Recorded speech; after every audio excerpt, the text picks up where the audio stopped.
Hello, welcome to Anything Goes. How are you doing, everybody? Hope you're all having a good weekend. With me, as always, Jason, my co-host. How are you, Jason? So far, so good. It's a little dark. My little light thing started flickering this morning, so I'm in the dark today. Other than that, I'm wonderful. How are you, Danielle? I'm good. Thank you. You're looking bright and breezy. Not breezy, but bright. Yeah. It's good. Our guest tonight, who couldn't make it last week, but that's fine because he's here this week, and it's a wildlife educator over 50 years, got amazing stories to share with us, hopefully. If not, we'll be doing some drawing. It's Larry Battson. How you doing, Larry? Fair to partly cloudy. I'm good. Yeah, everything's wonderful. Looks like it might. No, it looked like it's going to rain all day here today, and it hadn't. So, but it's beautiful in west central Indiana. Good to hear it. Now you've worked with animals for a long time. What's your favorite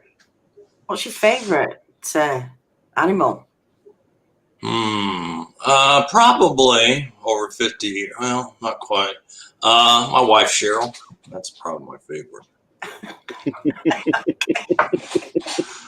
Where's she? I hope she's not listening to this. Yeah, I was about to say, this may be your last interview.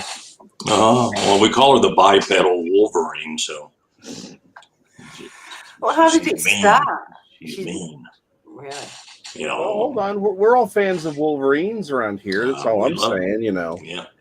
Oh, look at that. Yeah. We're all fans of Wolverines over here, so we're good. I had a chance. I'm sorry. No, go for it. I had a chance years ago. A gentleman invited me to go to Glacier National Park with him, and they're going to do a Wolverine count. And they do that in the winter. And I came real close to going. Then I started thinking about being up in those mountains and the snowing and below zero temperatures and looking for something that just does not want to see us at all. So I decided that, well, maybe not. And then many years ago, I had a gentleman call me from Sweden, and he wanted me to adopt 2 baby Wolverines to use in our education programs. Okay. And I was all ready to do it because I've raised badgers before, and badgers pound for pound are probably the toughest animal we have on this planet next to the Wolverine. Yeah. And so I thought, my gosh, wouldn't that just be so cool? So, but $16,000 came across in the conversation, so that kind of took me out of the running. So, fair enough. But I would have loved to have done it. Aren't they related though? Badgers and Wolverines. Pretty much everything in the weasel family can take care of themselves, from mink, ferrets, martins, fishers, badgers, wolverines. Oh my gosh. And the scientist I was talking to, he said, the wolverine will go to places that the mountain goat won't even consider. Wow. And I thought, wow. And then he told me about a wolverine that was in Rocky Mountain National Park in Colorado, and it had migrated by itself, headed across these United States from the Grand Tetons in Wyoming. That's how far it traveled. And they knew that because they had a radio collar on. But they're an impressive animal. Yeah, that's a heck of a travel for such a small critter. Wolverines are, I guess you consider. But I'll tell you, for their size, they'll take on anything. Right. They're fearless. In fact, I had the misfortune talking to a young lady up at the Rochester Zoo in New York many years ago. And one of her jobs, they had a Wolverine on display, and she was in there cleaning its habitat. And somebody didn't realize she was in there doing that, and they opened the gate and let the Wolverine out. Oh, and she got mauled by it. So that was, and wow, yeah, she got chewed up pretty good. But I would love to try one if I could get it about 5 weeks old, and then go from there, because they're incredible animals, just amazing. Mm-hmm. But we don't have them here. Never heard of them. Really? We have badgers, obviously, and weasels, and I don't think. We must have, but not those. So no. That's interesting. Yeah, I know the European badger looks all nice and polite, and our badgers look like they're on meth. But by the way, what's the difference between an ermine and a ferret? Out of curiosity, or do you know? Or are they the same thing? Well, they're two different animals. Okay. Ermine's more closer to a mink. Okay. Than a ferret. And then there's several species of ferrets. There's the black-footed ferret, which we have out in the western part of our United States. Mm-hmm. And then you have the European ferret, which that's what they sell in pet shops here now. And but they can be aggressive too. We found out years ago when we had a little shop that we would, a fellow from Texas that raised them, all the older ones he would send to us because if they didn't sell them because they get older and then they get very aggressive. Well, we figured it out. We'd get the older ones in. We'd start feeding them we'd fill their bellies up, and they became the most lovable little critters you ever meet. I mean, dry dog food and canned dog food mixed together, and then just let them have all they wanted to eat. And pretty soon they were just like, we're just great. And many years ago, we had a grisson from South America, which is in the weasel family. And I'll tell you what, it was so darn aggressive. And the guy I was working for at that time, he was an animal importer. He said, I think this grisson is just hungry. He said, why do you say that? So he stuck his finger in there with it, and it bit through his nail to the bone on this side. And he basically had to jerk his hand out there and left half of his finger in it. So he said, I think it's hungry. So we stepped it up. We changed its diet. We fed it more raw meat than we did before. And about a month later, he says, how's this doing? I said, well, after it chewed you up, we're kind of reluctant, but it's acting and looking really good. So next thing I know, I'm looking over there, and he's got his finger stuck in with it again. See if we knew what we were talking about. And it was great. It was fantastic. He says, it doesn't bite anymore. So we took it out, and he was right. It didn't bite anymore. Just, I'm the same way, though. If I get hungry, I'm pretty aggressive. So right. Well, that's what I was about to say. It's like it's just proof that all you need to do is, throw raw meat at something, and it'll go away. Yeah, it's pretty. Yeah, I should write that down. Throw raw meat at something, and it will go away. Mm-hmm. I'll remember that. There you go. Probably it works for people too. Either they're hungry or they'll just run away because you're throwing raw meat at them. Either way, the problem has solved itself. Not pretty much. Well, then okay. I was going off on a tangent. Then we had someone, a conservation officer, call us one day, and this is when we were based in Speedway, right outside of Indianapolis, and this was just 3 or 4 blocks from the Indianapolis Motor Speedway where they have the Indianapolis 500. There's a little suburbia there. And he calls me up and he says, Larry, he says, you will not believe this, but there's a badger in this woman's yard. I go, what? He says, yeah. And there's nobody here that wants to mess with it. So they called me up. So I went over there. And sure enough, right there next to her house in this big old shrubbery, underneath it was this badger, and he was already starting to dig a den, and they can dig it about unbelievable. Yeah. So the game wardens and the local street workers had a wall of plywood around it, and they said, "How are you gonna catch us?" I said, "This is gonna be exciting."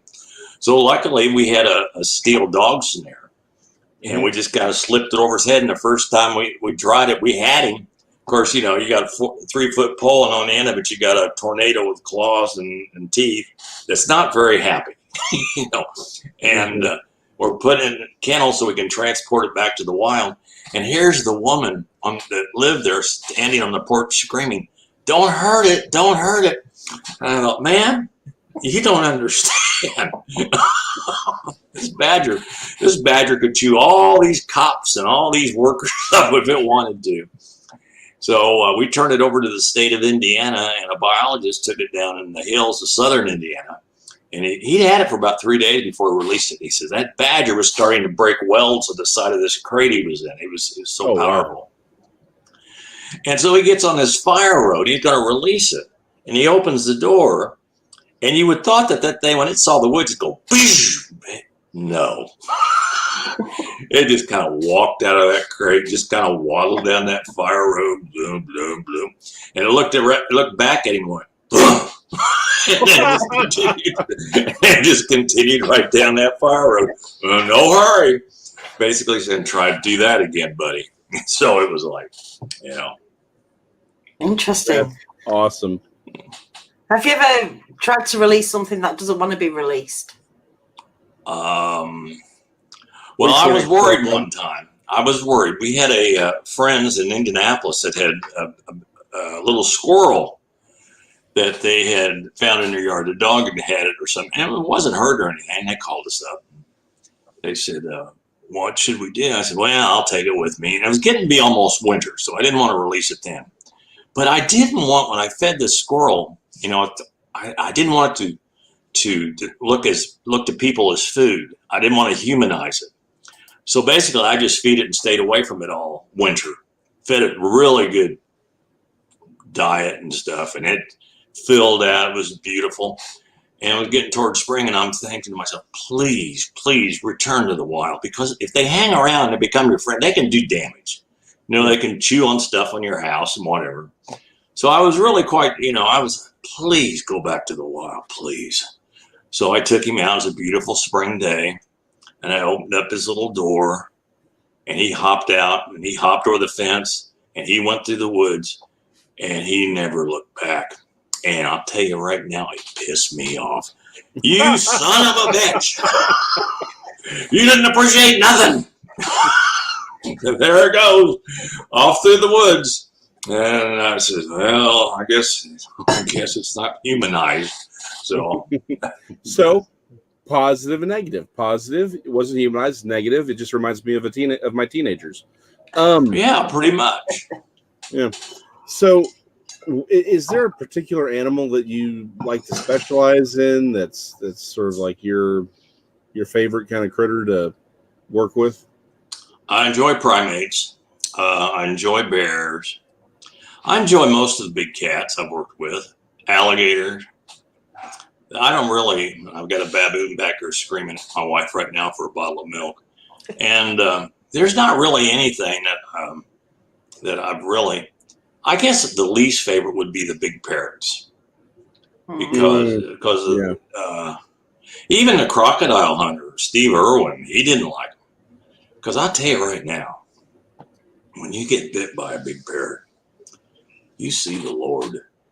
I mean, it's like, how could anything hurt any worse? So between that and a hyena, yeah. But I would probably say my least favorite's the big parrots and that sort of thing. And but though I'll work with them, I mean, I don't, right. I don't. That doesn't make it your favorite. I noticed that you kind of dig predators in that list there. You got your bears, your big cats, your alligators, baboon. I mean, they seem to be more predator related. Is there maybe you can relate to them in that area, or? Well, I don't know if that's it. I just I've had quite a bit of experience with the big cats, and we have two bears that I can see right now that I've had for 20 plus years, and I've raised 3 or 4 baboons, and I like the animals that are a challenge.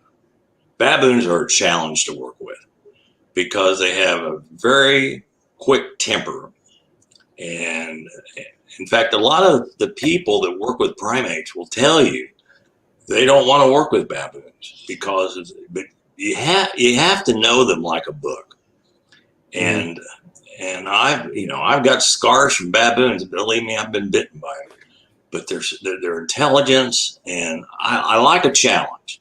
Bears are a challenge because for one thing, bears show no expression.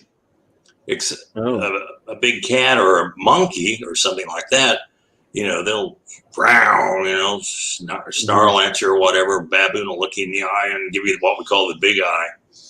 But a bear, the only thing it'll do before it's about ready to let you have it is it'll curl up its lip just a little bit.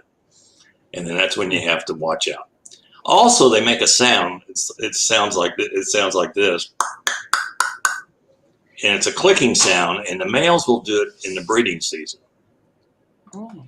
And so I've always told people, if you're in bear country in the month of June, and you hear that clicking sound, wherever it's coming from, you walk the opposite direction. Oh. And I was talking to a park ranger one time. I said, have you ever heard a bear do this? He says, yeah, once. And he says it was standing over a woman's body that it had killed. Oh. Yeah. Wow. So it was like, and bears, you know, there's something else. We had Bob Jackson. I was talking to him just 2 nights ago. We were talking about, because he patrolled Yellowstone. Of course, we were dealing with grizzlies. And like he said, I've taken parts of people out of Yellowstone, whole bodies, you know. And bears are. He flat told me that there are trails in Yellowstone National Park that should be closed because of the bears. And he said he's warned them. He said because a grizzly bear is for one, they don't see very well. Their sense of smell is unbelievable. Their sense of hearing is pretty good. But basically, if you're downwind, you could basically walk into one before. And if you're within 15 feet of that bear and he's decided to charge, you don't have time to grab a gun. You don't have time to do anything because that bear is so fast, unbelievably quick. And he said, this is kind of a gruesome story, but it's pretty wild. He said there was a woman that was in Yellowstone that was been killed by a grizzly bear, and the official statement from the park was that they didn't know whether she was just killed by the bear or whether she had died of natural causes and the bear just scavenged her. Right. And Bob Jackson told me, he said, hey, he says, they know right away because he says, when a bear kills you and you're alive to eat you, it will hold you down like a salmon and they will start eating at your stomach while you're still alive. And he says they can look at the corpse, and if they see bruises along the forearm, that means the person was basically fighting for their life. And that's how they can tell that. But if the bear, like even a black bear, when we're talking something that weighs a third less, if the bear's on top of you, you don't have much of a chance. Your best deal is to try and fight. With a grizzly bear, you're done. You know, of course, I have told this to one friend of mine. He likes to drink his beer. He's got a big old belly. I said, boy, that bear would chew on you for a long time before it hit any vital organs. Maybe you get all tired up and just full from the fat and be like, you know what, I'm done. Okay, that's terrifying. And one more reason. Wasn't a guy a few years ago, wasn't there, who filmed? He was attacked twice by one, was it? The same bear, with horrendous injuries, but he got away. He played dead, I think, twice or something like that. Yeah, well, you see people do stupid stuff in our parks. You know, like approaching a mother bear with cubs. You know, that's just dumb. You know, I had a friend tell me one time there used to be a place outside of Rochester, New York, where the bears would come to the dump and people would go there at night because the bears would come and eat, you know. And he said one idiot actually picked his child up and sat it on the back of the bear so he could get a picture. And he said, after I saw that, he said, I just had to leave. He said, you could not communicate with that person and be talking to any intelligence. So. And then Bob was telling me at the time, he said probably one of the most horrible things he ever saw in Yellowstone, Old Faithful. And he said they used to have stands set up so people could sit there and watch the geyser go off. It'd go off, you know, every 60 minutes or so. Well, they got an extra show that day because there was a mama bear with 2 cubs. So, you know, we're waiting for Old Faithful, mama bear, and of course the children are there and everybody's excited, you know, and there's Yogi Bear over there with her cubs, and out of the bush came a male grizzly, and he ate one of those cubs in front of all those people. Can you imagine? Wow. Not what you want to see. How would you take that out of your mind with children? Yeah, nature is not what people think it is. No. It's not. Hansi Adams, Timothy Treadwell was eaten alive along with his girlfriend. This was the guy. Is this the guy who thought he was, at one with bears, or yes, connected? Yeah, he thought he was. He thought they were his friends, and he found out differently. Yeah. Yeah. That's crazy, isn't it? To feel like you can. I mean, I don't know. I can't even imagine. I've never even seen one. So. Well, the best part of that story is that they didn't go try and track down the bear and kill it. Yeah. No. Because it was his fault. And there's an island up in Alaska that is known. In fact, it was on the Discovery Channel the other night, a show about these huge bears that are just enormous, much bigger. Did you see that, Jason? I'm aware of the island, actually. It's Kodiak Island, isn't it? No, it's a nut. Oh, or is it a different one? Because there's one, because I know what you're talking about. I can't remember if it's Kodiak or not, but they're basically, they're just these massive bears, huge and they're just bears. Completely off on this own. Like I was. Okay, now I'm thinking about it. Hold on. But yeah, I'm aware of the island very much, yeah. Well, they spotted one bear that they estimated was between 11 and 12 feet tall when it stood up. Wow. I mean, that's a huge bear. And also something that was very interesting that they had talked about was one of the Native Americans up there that was basically their guide that took them back to this spot. He said, when I was younger, I saw something I could not believe, which would explain a lot of things. Because when we talk about the Bigfoot, one of the skeptics go, well, how come they never found the body of one? Well, Bob says he patrolled the thoroughfare district in Yellowstone for 32 years. And over that 30 years, he only saw 2 grizzly bear bodies. 2 out of, and he estimated that he traveled between 70 and 80,000 miles through that area. So, and so this guy the other night, this Native American, says he saw when he was a kid, he and his father, a bear had died, and 3 or 4 of the other bears picked it up and drug it over to a hole they had already dug and buried it. Right. They witnessed that. Yeah. Wow. Bears. Huh. Yep. I have a good friend, and I totally believe him. He has told me that he thinks the bears are as intelligent as the great apes, except they do not have the expressions that the great apes have. But he says up here in their head, and just to give you an idea how smart they are. We've got our bears. We've got a big trough they sit in like a bathtub, a big horse trough. And one day I'm walking by, it's in the summertime, and they've got the trough turned over and all the water's out. And I said, I'm going to be right back, turn that trough over so I can fill it back up. So I'd gone off and done something. 10 minutes later, I'm coming back, and that trough is turned over, and the bear's sitting in it like a bathtub waiting for me to fill it up. But that's a almost terrifying proposition if they're that smart. I've always assumed the bears were, maybe dog level intelligence, but you're saying that they may be primate intelligent. Yeah, because more than once people have said they've been tracked by the bear. It's and I tell them, they understand every word I tell them, and it's just like a baboon. Whatever you say, it knows exactly what you're talking about. And when I walk in with these bears, same thing. Whatever I say, go away. I'm going to get your bowls there. Turn around, go away. It's incredible. It's just amazing. Wow. It looks like it. Okay, so I didn't find another island, but everyone says Kodiak, so I think we're on the same page. Yeah. But okay, so then here's a question. Okay, this is anything goes, right? So, do you think polar bears are a unique species, or should they be considered a subspecies of the grizzly bear? I think they're a unique species, but I think they have beliefs that they've bred with grizzlies before. Yeah. Well, and they may have just sort of settled on this, but I've heard a lot of arguments for them just being a subspecies of the grizzly rather than their own unique species. Again, not just because they can crossbreed, but because essentially the argument is they're genetically so similar, they're just more of a subspecies. I don't know, maybe it's 10 one way or 6 one way, doesn't the other.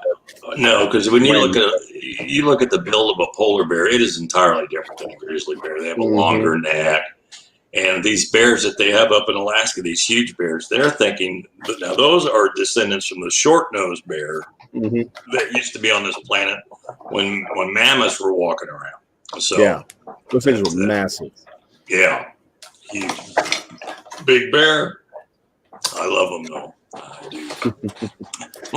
So are you likely to get attacked more just because you're a threat to them, or just for food?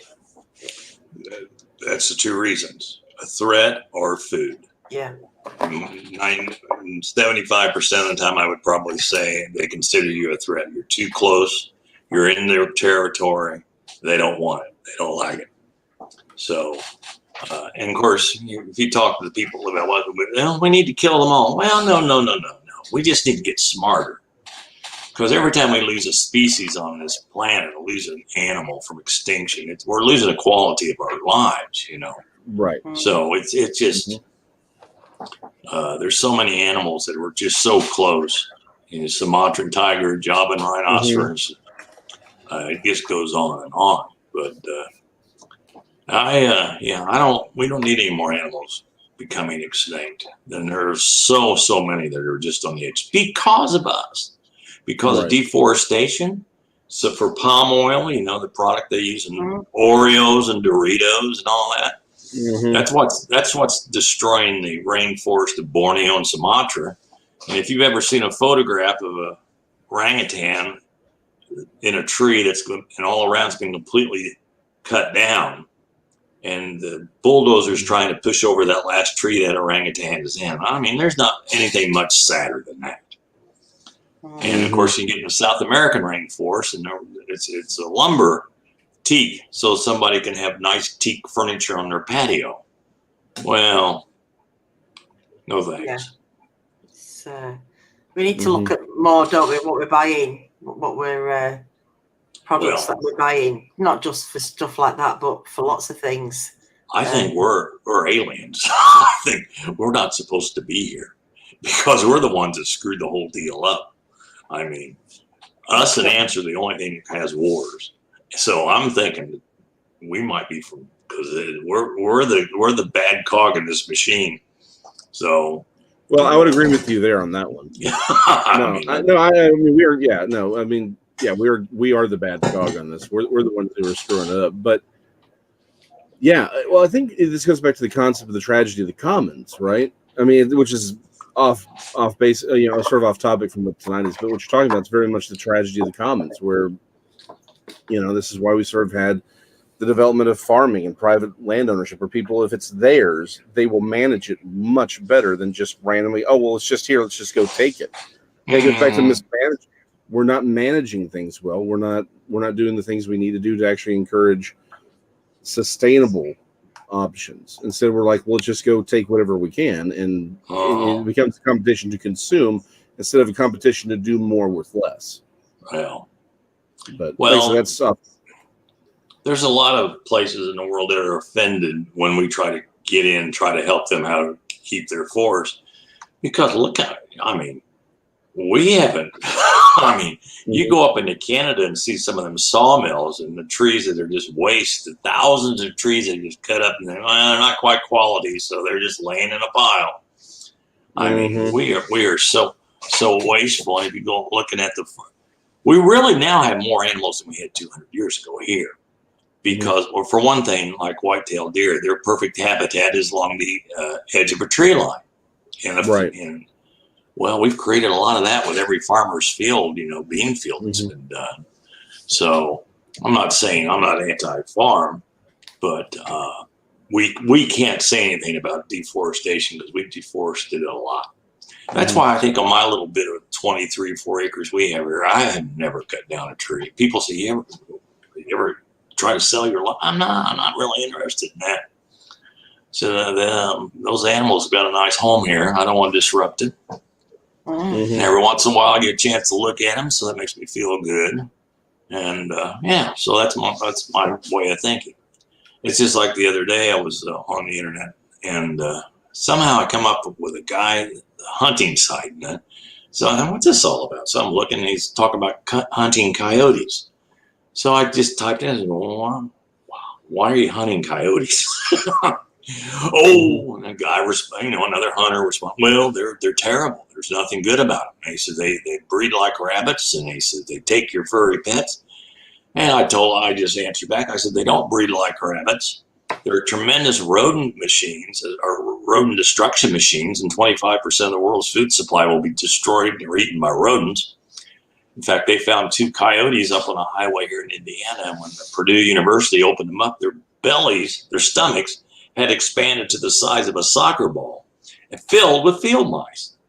So basically, they were just going through the farmer's field and taking care of all the mice and controlling them and so forth. And so they didn't have an argument. So one idiot comes on there, sorry. He says, well, it's fun. Well, you need to find a different way of entertainment or better ways to feed your ego. Maybe that's the deal, you know. Yeah, there should be nothing fun about killing anything, should there? Any animal. Well, it's either, you need to either, management control somehow. I know they do it with bobcats or whatever if they're killing the deer or wiping out whatever, but I don't think any of it should be done for fun. Well, in deer hunting, there is a need for that, and it does generate a lot of revenue for people in their license, and there's lots of deer. And in fact, I've always laughed about this, is if you're a deer hunter here in Indiana and you go out and you don't get one, and you need to go find another hobby because they're just everywhere. I mean, yep. And to me, squirrel hunting is just about as dumb. Well, I'm not saying deer hunting is dumb. It's important, but the squirrel hunting to me is dumb because after you buy your ammunition, the gas to get where you're going to blast these little rodents out of the trees, and you got to cook them for like 3 days before they're even edible. I mean, oh yeah, it's not like a chicken, just throw it in the pan and fry her up with a little breading. Oh no, squirrels, you got to cook and everybody's, and there's never been a population control because the squirrel provides coyotes food, owls food, hawks food, snakes food, lots of different things. So yeah, they're a prey animal. I've never understood that. Unless you're subsistence, but I mean that's never appealed to me. Go ahead. Yeah, no, please. And you would not believe how many times people called us up and they have a deer in their freezer and they've taken it to the processing plant and they have the hamburger and all the different parts of the deer packaged up very neatly. Mm-hmm. And they'll say, do you feed deer meat? And I said, yeah. He said, well, we have a bunch we didn't use. It's in our freezer. It's been in there for a couple of years. We're afraid it's freezer burnt. And I look at all this. I go, look at all this waste. Man alive, all this hamburger and all this stuff. I mean, that's kind of wasteful. And so it's like, then you get the trophy hunters. In fact, one of the things Bob Jackson talked about, when he patrolled Yellowstone, he basically arrested more poachers than all the rangers combined. And the main thing that they were having problems is these hunters would create these salt licks to attract elk. But the problem is when they're shooting these elk, they're just taking the heads and the antlers. They weren't taking the rest of the elk out, which basically creates a grizzly bear bait. Right. And it got so the cubs, the younger bears, when they heard a gunshot, they meant, let's go eat. Well, of course, as we've talked here for a while, when you get bears and people in the same circumference, it never works out well. And Bob's retired now, and he's so mad because he said the poachers are back in Yellowstone and they're killing stuff illegally. And he says, I know there's no rangers back there doing it because, for one thing, they just don't have the how do you want to put it, the guts to go after these poachers because these are guys with guns. And back here in the middle of nowhere, you could get shot, no witnesses, and they just dig a hole and bury it or let the bears come along. And Bob Jackson, he walk into a hunter's camp, and he told me what he would do is he said he'd wait till they got back and he'd see where they put all their guns, where they leaned them and stuff, and he'd wait. Then he'd walk into camp when they're all relaxed, around there having a beer. And when they saw him, they knew right away they were busted. He said, here's these big old guys start crying because they've been doing this. And he says, here's my pad, write your confessions down.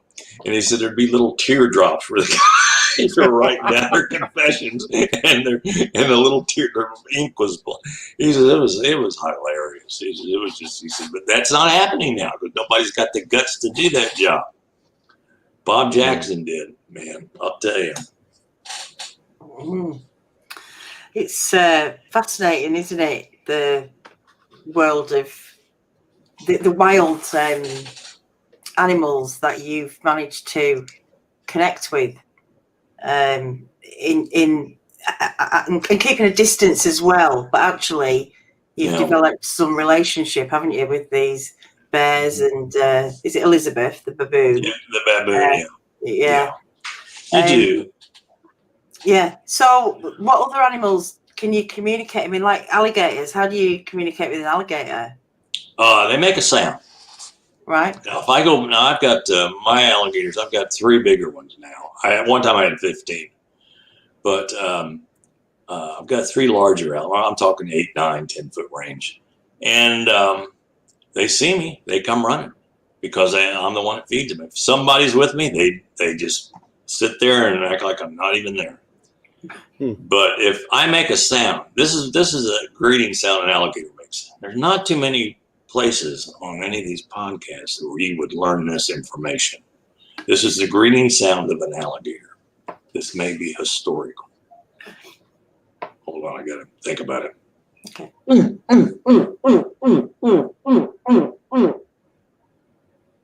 Now, you want me to prove that?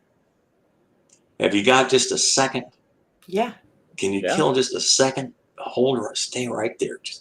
I'll be back in 30 seconds. Okay. Okay. On my hair, what the hell is going on? This sounds interesting. What did that I'm fascinated. Yeah. No, well, so I've heard baby alligators make that noise, but I've never heard an adult alligator make that noise. Actually, now that brings to mind a really good question I've got for him, actually. Right. Where have you heard a baby alligator do that? Alligators are native to Texas. Right. Yeah, and I knew it was going to be a baby alligator. Oh. Oh, did you hear that? Yep. Yeah.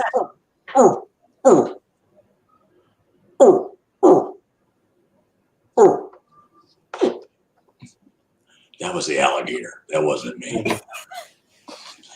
So, go on. Sorry about Larry. So, this is Hector. Hi, Hector. That's a dumb name for an alligator. Oh, what the heck? Who came up with that deal? Well, Allison would be 2 on the nose, wouldn't it? Hmm. Allison would be 2. Allison would be 2 on the nose. Yeah, you're right. Plus, I had a girlfriend named Allison once. Right. And I like this alligator better. I understand. But I understand. But yeah, but so their means of communication. Now, this is one's just he's not very good, but he will still hurt you. Oh yeah. Have you ever seen anyone put an alligator to sleep? No. I have, but please show everyone. I'd be happy to do so. Now, hold on, I got to direct my camera here toward the bottom of my table. Is it asleep or some sort of like? It's like a trance. I put it in a trance. Yes. There's it's talking. Jesus Christ, America. Jesus. I think he's up to $75 for the swear jar. Oh, is it? Excellent. Was there a swear jar? Okay. There is a swear jar. I didn't think I'd need to get it out tonight, but Larry. I haven't said any bad words, have I? Not really. Okay, now I'm on Rabbit's. Hold on now. I've got a Rabbit's belly. Okay.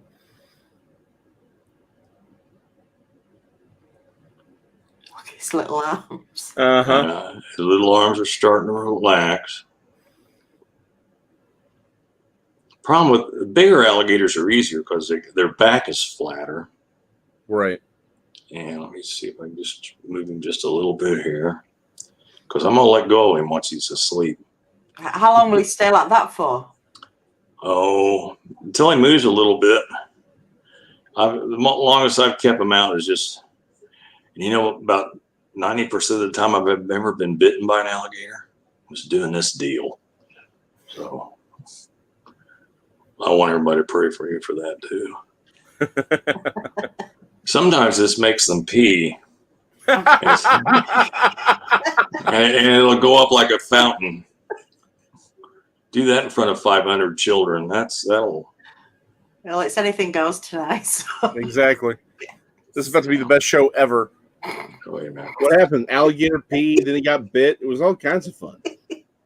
Danielle, I don't mind getting peed on. In a swear jar. I don't mind getting peed on. Some people pay good money for it. You know, I heard that the president likes that. What? Supposedly, that's a story from Russia. Right. He likes that. So, what is belly being rubbed? No. First of all, everyone loves their belly being rubbed. Don't even be species about that. I would not. I was trying to explain this to a gal. Because I held the alligator and let her do this. I told her, pretend it's your husband. I got all kinds of trouble for that. Okay. I have a theory that animals know we can rub their bellies, and that's why so many of them will just come up to us and be like, rub my belly. I think they all know. They all know. Look at him. Yep, he's out. Hector is flat. The camera operator knew what he was doing. I'll get on so we can see. Now, see, he's out. Yeah, I'd fire your camera operator. He doesn't know what he's doing. Yeah. I think he's drunk or he's had too many Mountain Dews. But same thing. It don't matter. But yeah, look, he's out. Yeah, that's amazing. It is amazing. Yeah. I take it you can only do it on these small ones. It works on big ones too. It's just the problem is getting them turned over on their back. Sometimes that takes 2 or 3. It'll work on a big. Wait a minute. Is he coming around? Yeah, he's up. He's awake. Hold on. Oh my Lord. I just about got neutered. He's all right. You're all right. Oh my Lord. That was a close call. It was. What's the worst injury you've had from one of your... We almost saw it. Just almost saw it. Man, almost had a public castration there. Yeah. It's a rattlesnake bite. I was in intensive care for 3 days and a week in the hospital. Yeah, that'll mess you up bad. Okay. Yeah, that's the worst one. There's a reason I grow this beard because I think there's a big tiger thing over here that it hides, and I got one here and I got one here, so that's why I wear the beard. Right. Wow. And, not just because you're ugly. Well, that too. I had a girlfriend. She said you need to cover up more of that face. And so I said I need to grow a beard. I said so. I had one for 40 plus years, and I tried. My wife is a barber. She's tried to give me like the goatee. Oh God, I look hideous. I look like a bloated toad. So it's like that. But you're right. That's why. Well, that was educational. Yeah. Say hi, Hector. Hi, Hector. Hi, buddy. He did it. You couldn't hear it that time. When he woke up and flipped over, he was making that sound when he decided to go for your family jewels there. Yeah, I know. Yeah. God, that was close. Do you want to put him back? Yeah, I'll put him back. Hold on, that's it. That's got to take him back into the room. Yeah, I don't want him to. Be right where I don't want to get hit by. Now maybe we could do a bit of drawing. Larry does every Tuesday to Thursday, 4 p.m. Eastern. Draw with Larry. If you join his Facebook page, I've put the links in the description. You can draw with Larry, and he produces some great drawings. Have you heard of this, Jason? Have you ever seen? No, I haven't. No, I haven't. So we're just talking about when you do your drawing. Yeah. And how much fun it is. How I love it because it's 4:30 p.m. Eastern but it's 9 o'clock at night for me, so it's a great time for me to do it. Yeah, and I'm really getting into him. So you have it set up so we can see some of your drawings? I'll get some up. Well, before we do that, we better show you people what you can draw. Well, I've got some, Larry. there you go. Oh, that's right. Yeah, I do love that one. Yeah, it's got, Oh, yeah, the belly button. The belly button. Yeah, I love the belly button. Yeah, I like this. That's awesome. And this is one of my favorites of yours. Feel like something watching. Yeah, that's been a favorite. I love that one myself. That's quite large. Yeah. And that's the first Sasquatch drawing I ever did.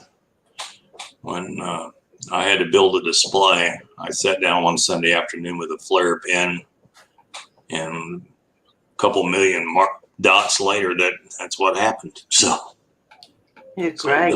It's all dots. Thank you. I'm just trying to find the odd ones that I've done with you. That's another one I like. Oh, thank you. That's just fun. That's almost a caricature, but that's fun. And this one, who's had a good night out or something? Yeah. I think that one's into the crack. So, or like, well, that one's had too many Mountain Dews too. So that was, I have several stylings. Some, I just have fun. That's the thing. Like we did a children's book. Did I ever show you this before? It's called Alphabet Swamp. My wife writes them, and then I do all the illustration. Let me show you one here. Oh, here's my wife. Here's one of the illustrations from the book. Aw. And she said to me the first time she saw this, she says, "Why did you make my forehead the size of North Dakota?"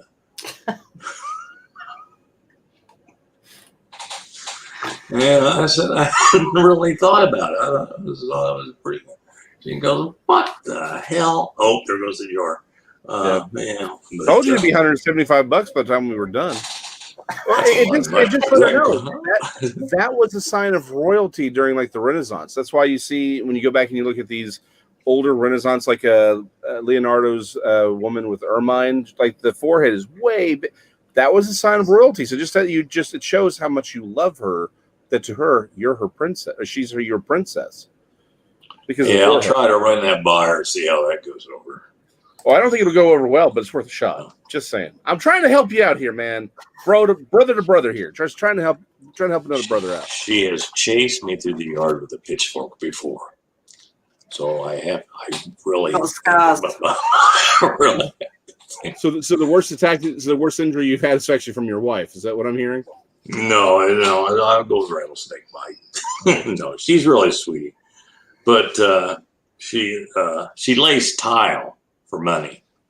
So she's built several of the alligator enclosures.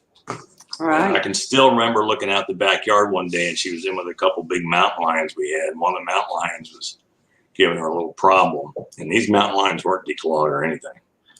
I look out there, and she punches her right in the nose. And she's not big. She's not even 5 foot. And there's that old mountain lion sizing her up, and she just boom. And I thought, nobody wants to mess with that. Now, Larry, people can buy prints of your drawings, can't they? Yes, they can. They can buy prints. So let me show you an animal. Oh. This one seems to be a favorite one in the chat. The one looking through the window. Yeah, they can get that. They're signed and numbered, and if they can message me through Facebook, they can get that. Oh, it looks really better in person. Here's one of my wildlife. Oh, nice. Yeah. And I thought about this one for a long time what I was going to name it, and after a lot of consideration and thought about it, I thought, I'm going to name that 3 giraffes. Wow. It's the play on words that I love about that. I'm only aware of do giraffes often have a litter of 2? I thought they only had a litter of 1. Usually they just have 1, but every once in a while they'll have 2. Huh. And when they do, that's 3 giraffes. Well, there you go. Yeah. Now, if I'd done it with just the one, I would have called it Giraffes in Africa or something. But Gotcha. But anyway. Cute. Very cute. So there's a link to your Facebook page in the description, and if you message Larry or add him, send us a friend request, you can find out how to get hold of those prints, and you can also get involved in the drawing. And oh yes, I was watching a program about these today. Mhm. The job in rhinos. I don't know. Asian rhinos. So is that called rhinoceros butt? Out of curiosity.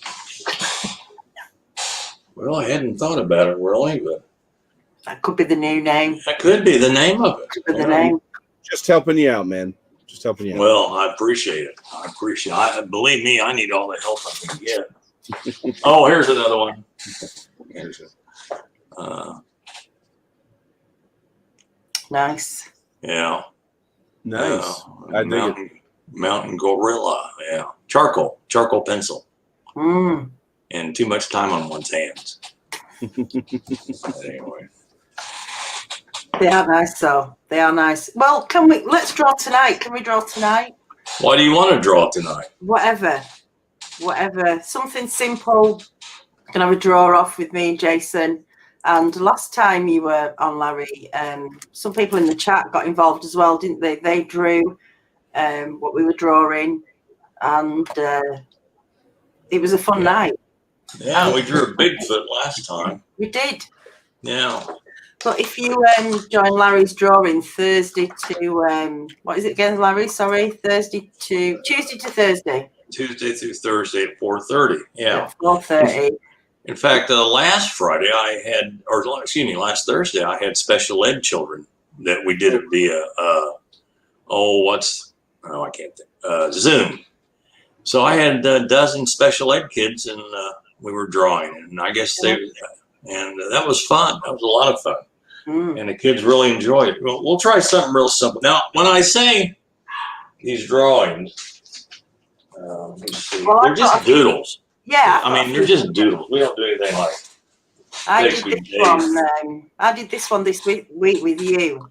There you go. I love that. I just love that. It's Yellow elephant. I dig it. Yeah. Yeah, no, I do like too. It. I love it. I do too. It's that's very artsy. Where's your other one? The tape? That one. Oh my gosh. Taper from South America. And you like that one, don't you? I do. I think that'd make a fantastic T-shirt. And this one, which I didn't really think I did very well with this one, but you know. Snow monkey? Wukari. It's a Wukari from South America. Oh, okay. That's one of the animals that's on the verge of extinction. In fact, they'll probably be all gone within 20 years, but very bizarre looking monkey. And the face you got dead on. I mean, because if you look them up, Ukari, they're strange little monkey, but yeah, red face. I'll look him up. Jason's gonna look him up right now. Although I am running out of time, so let's pick an animal and let's get this thing drawn. Because my friend here, I have my own little yes, alligator. He's got a question for you that we can answer once we're done drawing. So yeah, we have a lizard, as Danielle likes to call my Godzilla, Lizard Man here has a question for you. Oh, okay, Godzilla. Jira. So yeah, no, but let's start drawing, and then we'll ask the question. Everyone, go grab a pen and paper. It doesn't have to be anything special. I have to move my camera. Oh, holy crap! That is a weird looking monkey. It is, isn't it? Her drawings. Oh my Lord, what's happening? Oh wow! I did it. Maybe sure get it. Brilliant. Oh, pretty brilliant. We'll do something real easy. This will be like the one we did with the special ed kids the other day. Okay. So what are we drawing? Well, we're going to start off with an egg shape. An egg shape. Okay. Yeah. And right next to that egg shape, we're going to draw another egg.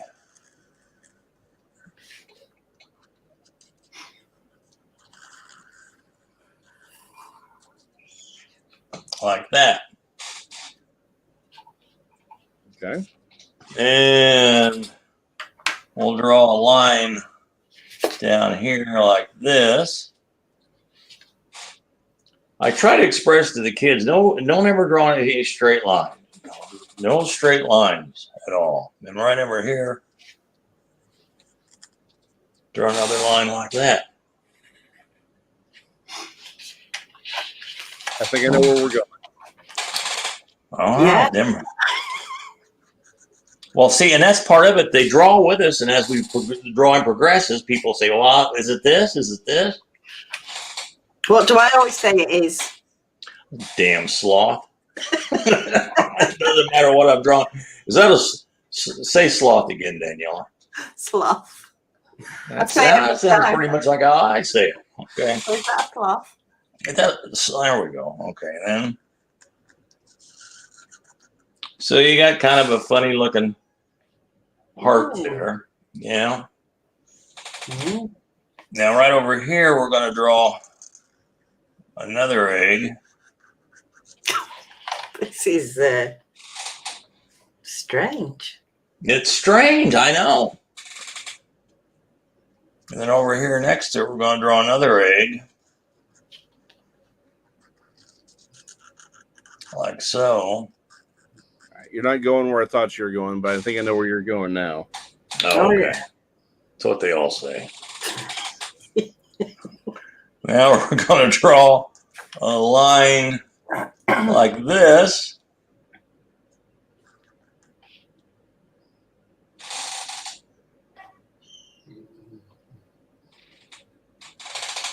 And then right below this line, we're going to do like a zigzaggy thing like this.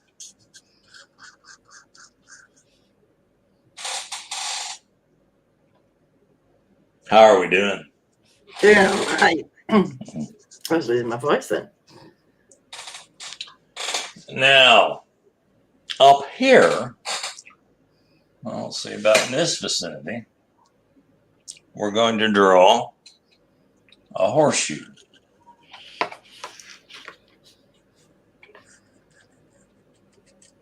Like that. And then just about right across from it, we'll draw another one like this. Oh, I think someone in the chat has got it. Are you drawing Brent? I hope so. Who? Brent from Paranormal Portal, he thinks it looks like a lion or tiger face. Well, he would be right. Wow. Well done. Yeah, good job, Brent. Smart aleck. No, that's great. I hope he's drawing with us. You know, it's just a cartoon. I mean, we're just drawing a cartoon. It's just fun. It's just fun. It's very relaxing. Fun. Yeah. And then draw something like that. Like that over here too. Except what we're going to do is we're going to fill these in.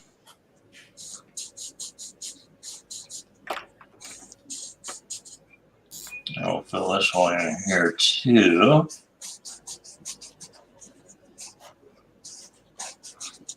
And see, with the fun of this, Jason, is when you draw with Sharpies, there's no erasing. So, and so it kind of puts you right out there with the, you know. It's kind of the same here, Larry. It's going live. Yeah. You've just got to go with it. No matter what happens, you just have to go with it, don't you? Yeah, that's right. That's what makes it so much fun. Nothing like a bit of pressure. Oh, I know. And believe me, there's some days I've done this that the drawing was not that great. And we'll do the same thing over here.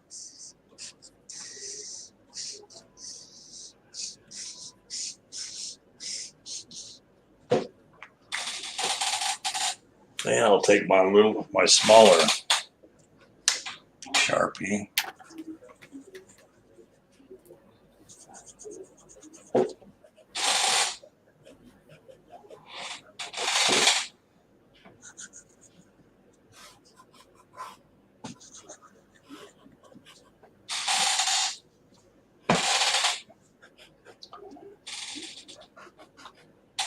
And what I like to do is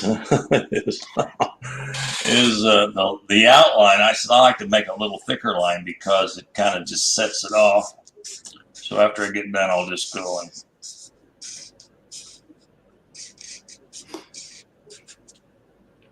All right.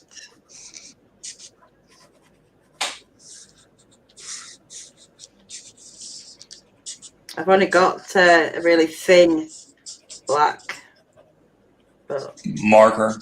yeah. That's all right.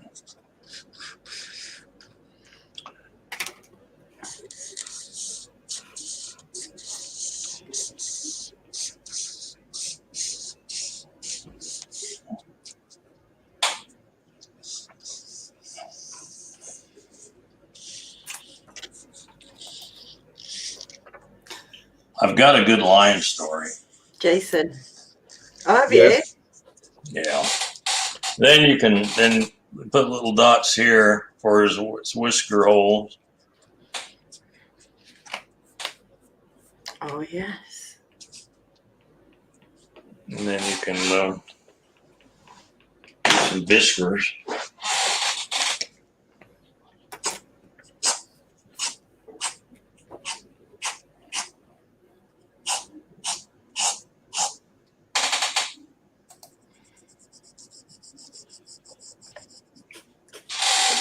Have you finished, Jason, already? No, Jason's an artist, he said. Oh, Jason's got to go as well. Yeah, so, I gotta go. So I'll show you my drawing, then I'll ask Yeah, please. Lizard Man's question. Okay. Oh, you made a more extensive line. That's very nice, Jason. That is Well, thank you. beautiful. Yeah, No, at first I thought when you started on the nose, I thought, okay, this is one of those proboscis monkeys where it's the big schnoz. Then once you did the lips, I'm like, oh, okay, we're going felid a la Pink Panther here. So I knew where we were going. I can't even show mine now. You've shown yours, Jason. Thanks. Jason did well. He did, didn't he? Yeah, that's why I'm going to take the camera off of mine. Are you Screw glad? that deal. Are you glad I showed you the drawings first, Larry? No, I don't care. That's fantastic. Okay, Lizard Man, tell me. So he was wondering, since you're used to feeding alligators and other reptilians, how often would a large reptile need to feed, and how much? How often and how much would you feed him? Well, I'd feed a Godzilla probably 50 to 100 people a day. Okay, Yeah. that's what I was feeding him, but I was just making certain he wasn't. I wasn't overfeeding him. Yeah. But No, let's say, yeah, but that's like good body weight. So thank you. Yeah, no, I appreciate it. I try hard. I want to be a good Godzilla owner. But if it wasn't a Godzilla, let's say a reptile, Komodo, like a Komodo dragon, yeah, that'd be perfect. They can go a few days without food. Mm-hmm.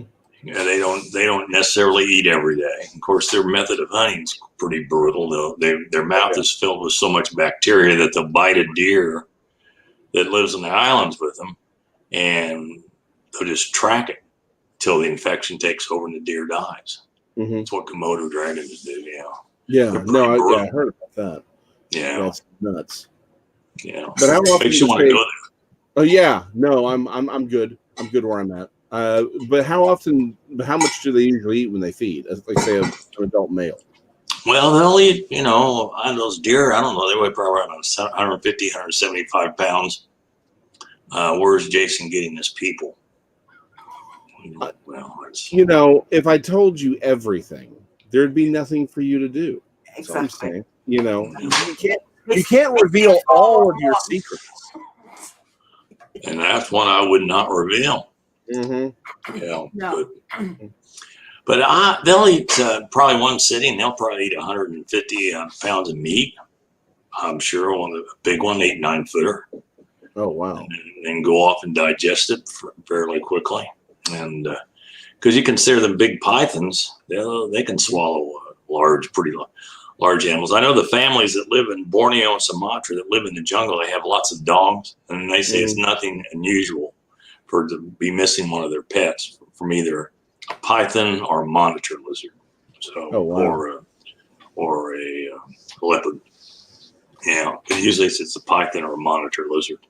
Mm-hmm. And the big water monitors, they get used. They get longer than the Komodo dragon. They get like 12 feet. Yeah, I've heard about that, but I've never seen one. Not that big anyway. Yeah, water monitor is the one that gets out. Varanus salvadori for those scientists. They can eat a lot of food. It's a fantastic part of the world, you know. It's just too bad it's disappearing. Yeah, not for everybody. I mean, about every other snake you'll run into will kill you. But God, it's got to be beautiful one day, maybe. Yeah. Well, unfortunately, I must take my leave of you, good people. Larry, it was wonderful meeting you. We'll have to have you on Texas Front Porch. We can draw some more. Ask you a couple other questions. Daniela, it was wonderful. Everyone who's watching, y'all treat Larry right and give some likes and shares to Daniela, who is there. To Daniela. Thank you. Y'all be good. We'll catch up with you soon. Thanks, Jason. No problem. Y'all be good. Take care. Bye-bye. Larry, you were saying you had a tiger story. Was it a lion story? Oh, a lion story. Yeah. Well, years ago when I was working for an animal importer, I don't know if I've told you this story before or not, but he sold animals. And the reason I worked for him was he had all these exotic wild animals, and I wanted to be around them. I wanted the opportunity to hands-on work with them. And he had the feeling. Now, this was in the 70s. This was before all the laws and everything. Basically, you could go get a comic book and go buy a monkey in a comic book for $19.99. And there were squirrel monkeys from Brazil and South America. Well, anyway, so this guy had this place, and I went and worked for him. And one day, this little short fella walks in, and we had a lion cub at that time. He says, "I want to buy that lion cub." I said, "Are you sure?" "No, I want a lion." So I'm thinking to myself, he doesn't need a lion. But he left a deposit, so there's nothing I could do about it. There was no law or anything. So he left his deposit. We didn't see him for a while. I don't know, 2-3 weeks later, he comes in. And we had a couple bigger cats. They were like 150, 175 pounds, two of them. We had this huge room that every day we'd put them in that room and we'd exercise them. We'd actually go in there with them. And the guy that did it a lot, he was pretty beat up, but they were good tempered. They were lions, but they were really good tempered. So this little guy that put the deposit on the line, he walks in one day and he sees this. He says, "I want to go in there with those lions." I says, "That ain't going to happen. No. So next thing I know, he goes across the street and talks to my boss, and they both come back over, and my boss says, let him go in. So, I'm totally against it. So I said, "Oh, well, okay." So we get him in there. I said, "Now here's a broom. Hold this in front of you. And as long as you hold this in front of you, those lions will leave you alone." He said, "Okay." So the lions are clear at the other end of the room. And he's standing there against the wall, and he's got that broom. And of course, the lions sing, and they kind of, give him the once over. Then they start heading over. That lion lope. They start heading over, head in his direction, and they had him beat it in. Here they go. Well, he sees that. He throws that broom down. He runs for the door. Well, he doesn't quite make it.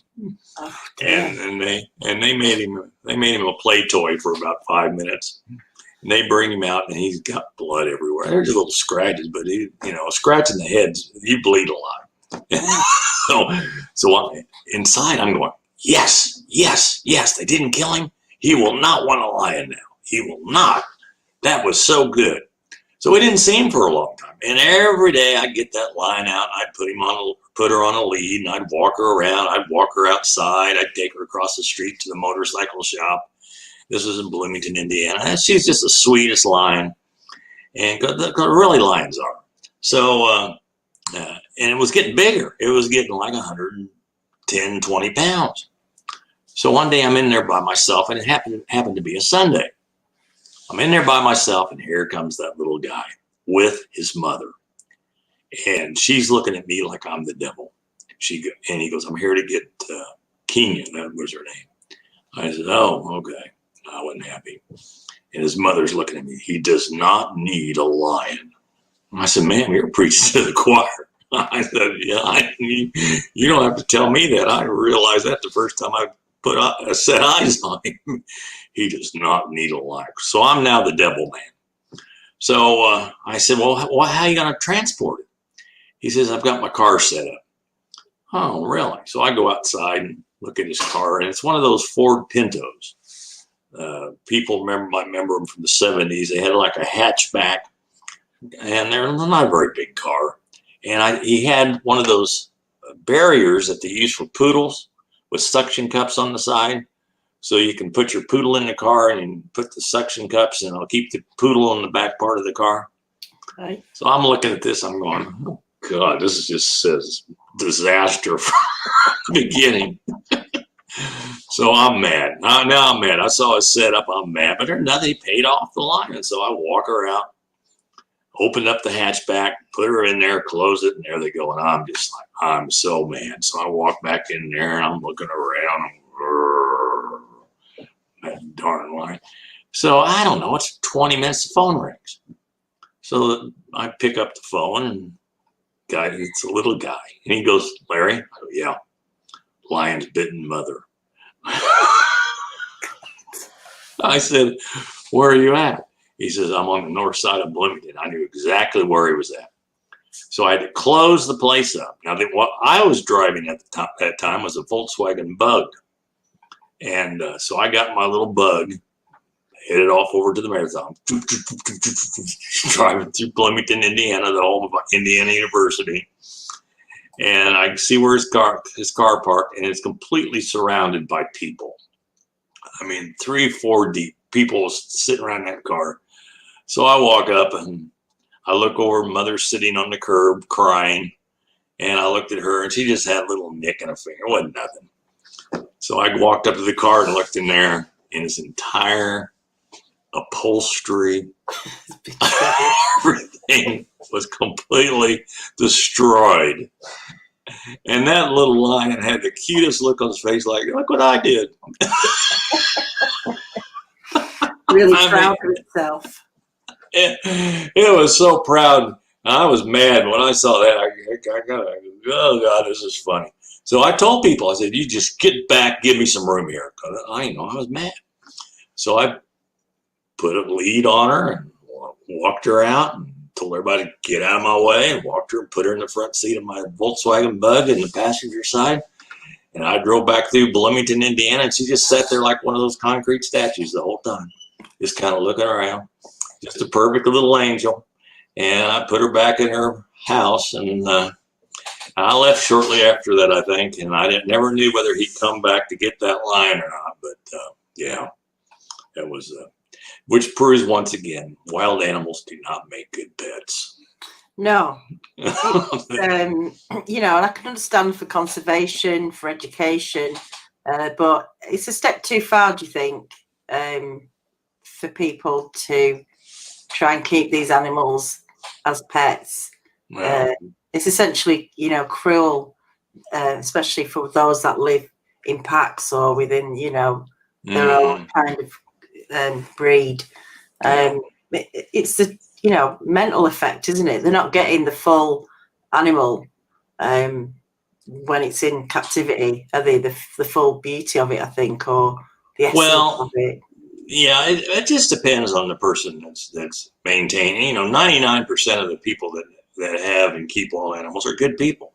Yeah. And they do it right. But it's that 1%, you know, the idiot tiger kings in this world that make all the others look bad. So that's my lesson for tonight, children. For those of you who have paper and pen, please take notes. Well, look, you do your drawings Tuesday to Thursday, but every Friday night it's you're talking Bigfoot. You do a live stream on Facebook. Yeah, all about Bigfoot, because you have a lot to say about Bigfoot. I do. You know a lot. And the last time we talked, I mentioned that John Green stated that you made one of the most important lectures, what he felt was monumental even. And that's not out there, because I've tried to look for that, and I know it's not out there. I know you've got it, but I would love to know a little bit about. I know you're thinking about doing something with it, but can you share a little bit of what that talk was about?